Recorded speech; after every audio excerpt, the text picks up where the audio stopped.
신약성경 281쪽입니다.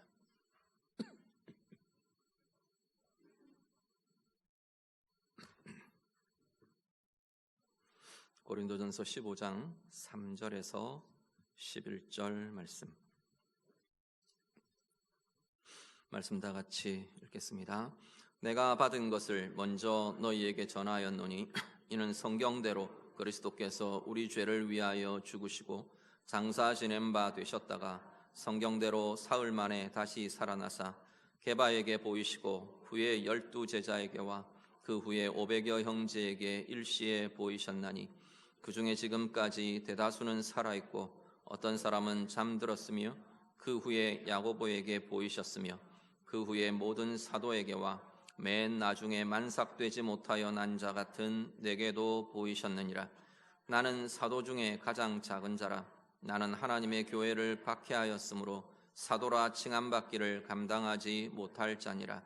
그러나 내가 나 된 것은 하나님의 은혜로 된 것이니 내게 주신 그의 은혜가 헛되지 아니하여 내가 모든 사도보다 더 많이 수고하였으나 내가 한 것이 아니요 오직 나와 함께 하신 하나님의 은혜로라. 그러므로 나나 그들이나 이같이 전파하매 너희도 이같이 믿었느니라. 아멘. 십자가에 못 박혀 죽으신 예수님이 성경의 말씀대로 3일 만에 다시 살아나셨습니다.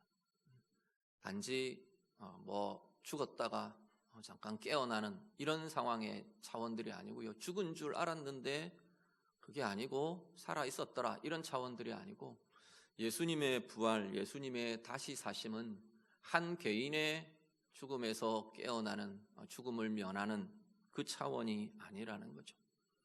예수 그리스도의 죽으심에서의 다시 사심은 온 인류에게 묶여있는, 온 인류가 묶여있는 이 죽음의 권세, 죄의 권세를 깨뜨리시는, 파하시는 진정한 참 생명으로 살아나신 부활이었습니다. 그래서 그 예수 그리스도를 나의 구주로, 나의 그리스도로, 나의 주님으로 믿는 모든 이들에게 이제는 그 부활의 주님이 우리 가운데 함께 하시며 그 주님의 부활의 생명이 우리의 생명 되는 귀한 권세를 우리에게 주셨습니다. 오늘 본문 보면요, 부활의 주님에 대해서, 부활하신 주님의 행적에 대한 이야기들이 쭉 나옵니다. 주님이 만나신 제자들의 이름이 쭉 리스트가 나오죠. 복음서에도 보면 부활하신 주님이 주로 하셨던 일 중에 하나가 이 제자들을 찾아가서 만나시는 겁니다. 제자들을 찾아가시고 제자들을 만나시고 일깨우시고 닫혀있는 눈들을 여시고 한 사람 한 사람 그 마음에 다시금 비전과 부르심을 세우시고 붙들게 하시고 그 일들을 주님이 하시는 거죠. 막달라 마리아, 동산에서 울고 있는, 주님 시신이 없어졌다고 울고 있는 막달라 마리아를 부활하신 주님이 만나주십니다. 낙심하며 엠마오로 시골로 내려가고 있는 두 제자들을 그 길에서 주님이 만나셔서 동행하시며 그 닫혀있는 영의 눈들을 열어주십니다.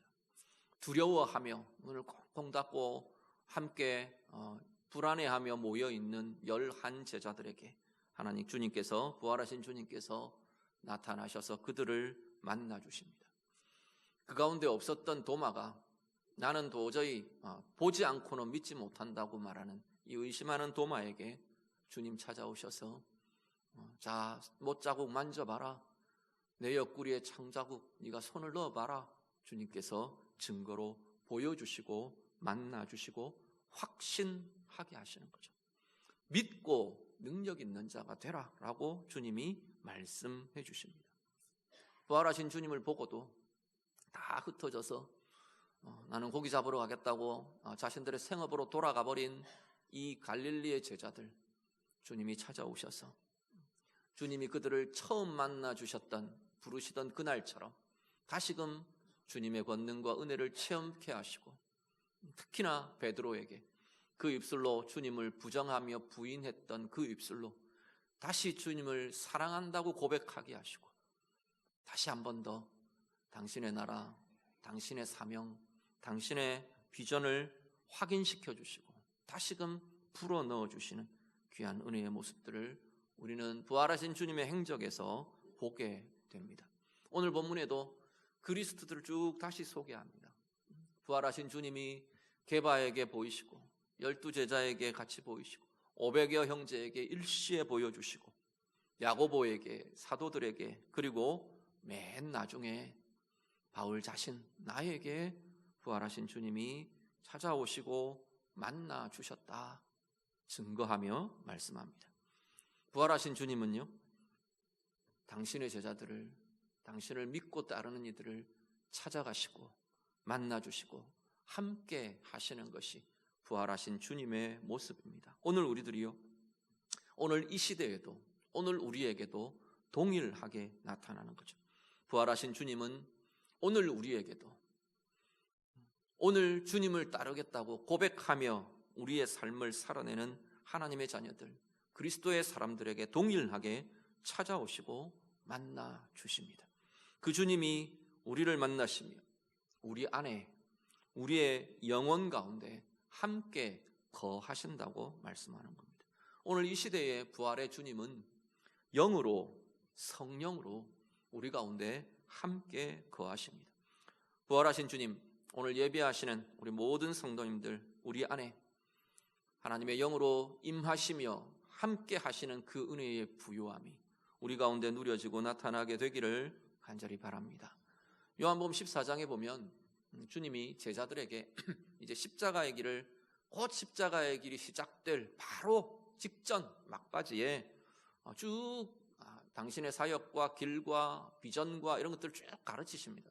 제자들에게 알려주시는데 그 중에 특별히 성령에 대한 이야기를 계속 하십니다. 보시면 14장에 보시면 14장 16절 이하에 보면 이제 주님이 부활하신 이후에 대한 이야기죠. 부활하신 이후에 내가 하나님께서 또 다른 보혜사를 너희에게 보내주실 거다. 성령을 너희에게 보내주실 거다.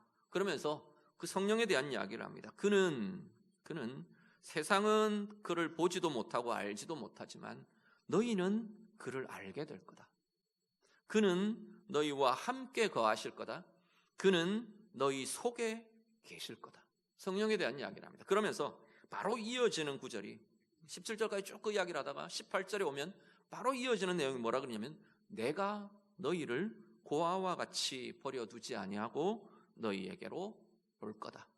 이 18절의 이야기는 전체의 흐름이 지금 14장, 15장, 16장 전체가 성령에 대한 이야기를 하거든요. 이 이야기는 18절의 이 이야기는 예수님의 재림에 대한 이야기가 아니라 성령의 오심에 대한 이야기입니다. 성령이 오셔서 너희 안에 거하시고 너희와 함께 하실 텐데 그걸 뭐라고 주님이 다시 표현하냐면 내가 너희를 고아와 같이 버려두지 않고 너희에게로 오는 것이다. 너희와 함께 하는 것이다. 하나님의 영으로, 그리스도의 영으로 부활하신 주님이 우리 가운데, 우리가 이 땅 가운데 머무는 동안 함께 하실 것이라 말씀하시는 거죠. 이어지는 19절은 세상은 나를 못 볼 거다. 세상은 이제 부활하시고 승천하시는 주님을, 하나님께로 가시는 주님을 보지 못하지만 너희는 나를 보게 될 거다. 왜냐하면 영으로 우리 가운데 역사하시며 임하시며 우리와 함께 하시는 그 주님을 믿는 자들은 보고 경험하고 누리게 될 거라는 겁니다. 왜냐하면 내가 살아있고, 이 나는 주님 이야기합니다. 주님, 내가 살아있고 부활의 주님이 영원히 살아계시고 함께 존재하시고 너희가 살아있기 때문에, 너희 영이 산 존재가 될 것이기 때문에, 너희가 생명의 존재가 될 것이기 때문에 바로 살아있는 나를 만나게 될 거다, 보게 될 거다 말씀하는 겁니다. 그러면서 그날에는 내가 아버지 안에, 너희가 내 안에, 내가 너희 안에 거하는 이 온전한 주님과의 깊은 연합, 주님과의 함께 거하며 함께 나아가는 삶이, 그 존재와 삶이 너희에게 나타나게 될 거다. 너희가 그 인생을 살게 될 거다. 부활하신 주님과 함께 살아가는 그 존재가 되고 그 인생이 될 거다 말씀하십니다. 오늘 우리들이요, 예수 그리스도를 나의 구주로, 나의 그리스도로 믿고 고백하는 하나님의 자녀들, 오늘 우리 안에 함께 거하시는 부활의 주님, 그 영으로 충만하며 영으로 우리 가운데 함께 하시는 그 주님을 우리의 삶 가운데, 예배 가운데, 말씀과 기도 가운데 날마다 만나고 교제하고 연합하고 그 은혜의 부요함이 우리 가운데 날마다 충만케 되는 귀한 은혜의 인생이 되시기를 간절히 바랍니다. 주님과의 만남의 자리, 주님과 연합의 자리, 거기에 생명의 역사가 일어나는 거죠. 왜냐하면 주님이 생명이시니까요. 죽은 존재인 우리에게 부활하신 주님, 생명의 존재이신 주님이 우리 가운데 오심이 우리의 생명이 되는 겁니다. 그 주님의 생명이 우리 가운데 부어짐이 내 삶의 생명의 역사가 나타나는 거죠. 어둠이 물러가고 묶임이 떠나가고 짓눌림이 깨어지고 주님 주시는 은혜의 부요함이 살아나게 하시고 소성하게 하시고 치유하시고 새롭게 하시는 그 생명의 역사가 내 안에 계신 주님 통해 우리 가운데 경험되고 나타나게 되는 것이죠. 부활의 주님과의 만남과 연합과 교제가 날마다 더 깊어지고 날마다 더 부요해지고 친밀해지고, 그래서 우리 안에 그 주님의 생명의 역사 날마다 새롭게 경험하며 우리의 삶이 그 생명으로 변화되어가는 은혜의 길을 가는 우리 모두가 다 되시기를 우리 주님 이름으로 축복합니다. 나를 만나 주셨습니다. 사도 바울이 그 이야기를 하는 겁니다. 오늘 15장에 나도 만나 주셨습니다. 내게도 찾아오셨습니다. 그러면서 이어지는 내용은 바울은 자신을 나는 정말 자격이 없는 자입니다, 이렇게 지금 고백합니다. 자격 없는 자로 몇 가지 이야기를 하는데, 나는 만삭되지 못하여 난 자 같은 그런 자였다. 이건 뭐냐면 그냥 쉽게 우리가 부족한 자, 모자란 자, 이런 이야기를 하는 겁니다. 만삭되지 못했다는 건 10달 다 못 채우고 엄마 뱃속에서 나왔다, 그 이야기죠. 요즘은 그래도 아무 문제 없어요. 요즘은 인큐베이터나 의술이 되게 좋아서 아무 문제 없이 건강하게 우리 아이들이 잘 자라납니다. 그런데 이전에는 이게 되게 어려움이 되고 장애가 되었던 경우가 많거든요. 그러다 보니까 지금 이 이야기를 하는 겁니다. 내가 그렇게 모자란 인간입니다. 내가 그렇게 부족한 사람입니다. 그 이야기를 하는 거죠. 사도 중에서 가장 작은 자입니다. 주님이, 부활하신 주님이 만나주신 사도들을 만나주셨는데 그 중에 맨 끄트머리, 맨 마지막 나를 만나주셨습니다. 그만큼 나는 순서로 잡으면 맨 끝에 서 있는 자입니다, 그 이야기인 거죠. 그러면서 나는 하나님의 교회를 박해한 자입니다. 그래서 자격이 없습니다, 고백하는 거죠. 무슨 자격이 없나요? 하나님의 은혜 누릴 자격이 없다고 고백하는 겁니다. 하나님의 사랑받을 자격이 없다고 고백하는 거죠. 주님의 사도로 쓰임받을 수 있는 자격이 없다고 고백하는 거죠. 오늘 우리들은요, 우리 또한 사실 우리의 모습만으로 보면 우리도 자격 없는 자이지 않습니까? 주님의 생명이요, 주님의 사랑이요, 주님의 은혜요, 우리는 당당히 나는 그 은혜 받을 자격이 있다고, 그 사랑 받을 자격이 있다고 말할 수 있는 사람이 누가 있겠습니까? 주님의 부르심의 자리예요. 주님의 직분자로, 주님이 맡기신 하나님의 나라의 유업을 이은 자로, 이 땅을 하나님의 나라로 살고 하나님을, 예수 그리스도를 증거하는 자로 우리에게 무슨 자격이, 무슨 능력이 있는 이들입니까? 주님의 길에, 주님의 사역에 참여할 자격 우리에게도 없는 것이죠. 부활의 주님 앞에 서는 이들이 정말 그 주님의 영광을 대하고 그 주님의 빛이 비추어지는 그 인생, 그 영혼, 그 존재는 자신의 부족함을 보게 되는 것 같아요, 바울처럼. 왜냐하면 주님의 빛이 찬란하기 때문에, 주님의 그 환하고 찬란한 영광의 빛을 대하며 그 정결함을 대하며 내 모습이 너무 부끄러운 거죠. 주님의 그 크심을, 주님의 그 크신 영광을 대하며 내 존재가 너무 작고 너무 보잘것없는 거죠. 그 나의 모습을 보게 되는 자들마다 오늘 나의 모습이야말로, 오늘 나의 이 자리야말로 주님의 은혜입니다 라고 고백하게 된다는 겁니다. 오늘 우리들은 어떻습니까? 이 모습이 약해지면 자꾸 우리는 불만들이 많이 일어납니다. 주님 앞에서의 나의 부족함, 주님의 은혜에 비추인 나의 작음을 보게 되지 못하면 자꾸만 우리는 내 상황에 대해, 내게 주신 사람들에 대해 자꾸만 불만스러워. 내가 이런 대접을 받을 자가 아닌데, 그렇죠? 그런 생각들이 들죠. 내 남편, 내 아내를 보면서 아이고 참, 날 만난 거 감지덕지 해야지, 감사해야지. 누구를 봐도 만족스럽지가 않은 거죠. 우리 자녀들 보면 아이고 왜 그리 불만스러운지, 내 주변의 사람들을 보면 왜 그렇게 마음에 안 드는지. 그런데 주님의 영광의 크심, 주님 앞에 선 나의 모습을 보게 되면 우리의 모습이, 우리의 생각과 우리의 마음이 달라지는 거죠. 상황도 마찬가지죠. 내가 이런 상황에 서 있을 사람이 아닌데, 그런데 주님 앞에서 우리의 모습을 보면 이 상황이야말로 주님이 우리에게 주신 가장 은혜의 순간이요, 은혜의 자리요, 은혜를 이루어가는 가장 소중한 하나님의 기회요, 그것을 우리가 보게 되는 거죠. 그래서 사도 바울처럼 이렇게 고백하는 겁니다. 10절 같이 한번 보시죠. 오늘 15장 10절 한 번 더 같이 읽습니다. 그러나 내가 나 된 것은 하나님의 은혜로 된 것이니 내게 주신 그의 은혜가 헛되지 아니하여 내가 모든 사도보다 더 많이 수고하였으나 내가 한 것이 아니요 오직 나와 함께 하신 하나님의 은혜로라. 아멘. 내가 나 된 것은 하나님의 은혜로 된 것이라.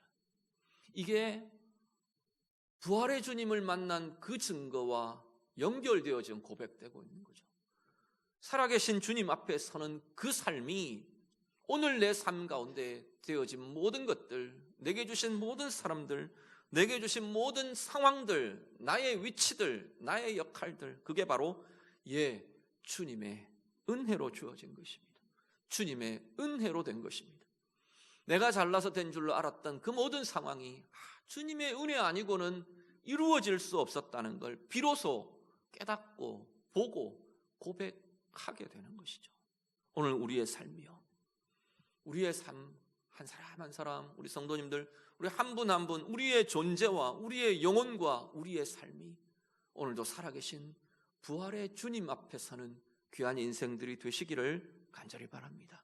그 주님과 함께 걸으며, 그렇기에 그 주님이 비추어 주시고 그 주님이 보게 하시고 그 주님이 느끼게 하시는 내 인생은 다르게 보고 다르게 느끼는 거죠.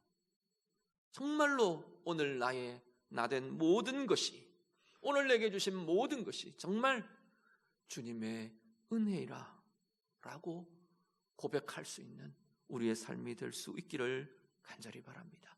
거기에 진정한 은혜가 일어납니다. 그리고 그 은혜야말로 오늘 내게 주어진 나의 삶, 나의 관계, 나의 상황 속에 부활의 주님을 증거하는, 나타내고 드러내고 보여주고 말하는 부활의 증인으로 사는 힘을 우리에게 주게 될 것입니다. 오늘 부활절 맞아 함께 기뻐하며 찬양하며 예배하는 우리 온 성도님들, 여러분 안에 주님의 이 부활의 생명이 가득히 넘쳐나서 여러분의 삶의 모든 자리를 하나님의 은혜로, 우리 주님의 은혜로 살아내며 주님 원하시는 가장 아름다운 생으로, 복된 생애로 살아내시는 은혜의 삶, 복의 삶 다 되시기를 우리 주님 이름으로 축복합니다. 같이 기도하겠습니다. 말씀으로 함께 기도합니다. 오늘 부활의 주님, 오늘 내게도 내 안에 함께 하시고 주의 성령으로 내 가운데 함께 거하시는 우리 주님, 날마다 주님과 함께하는 인생, 주님과의 만남, 주님과의 교제, 주님 음성을 들으며 내 내면의 음성으로 속삭여 주시는 주님의 말씀을 대하고 내 가운데 충만케 하시며 새롭게 하시는 주님과의 만남이, 주님과 함께함이 날마다 새롭고 날마다 부요하고 날마다 더 깊어지기를 원합니다. 우리 좀 같이 기도하시고요. 그래서 주님과 연합한 그 자리, 그 상황, 그 모든 삶의 모습이 부활의 생명으로 충만하도록 주님 앞에서 내 부족함을 볼 줄 알고, 그래서 내게 이루어진 모든 것들, 내게 주신 모든 것이 진정 주님의 은혜입니다. 진실되게 고백하는 은혜의 삶이 우리에게 있도록 그 은혜의 힘으로 오늘 내게 주신 모든 삶의 자리들 주님의 부르심의 길로, 주님의 사명의 길로, 주님과 동행하는 승리의 길로 나아가는 나의 삶이 되기를 원합니다. 우리의 가정이 되기를 원합니다. 이 시간 같이 기도하겠습니다. 기도드립니다. 하나님 아버지,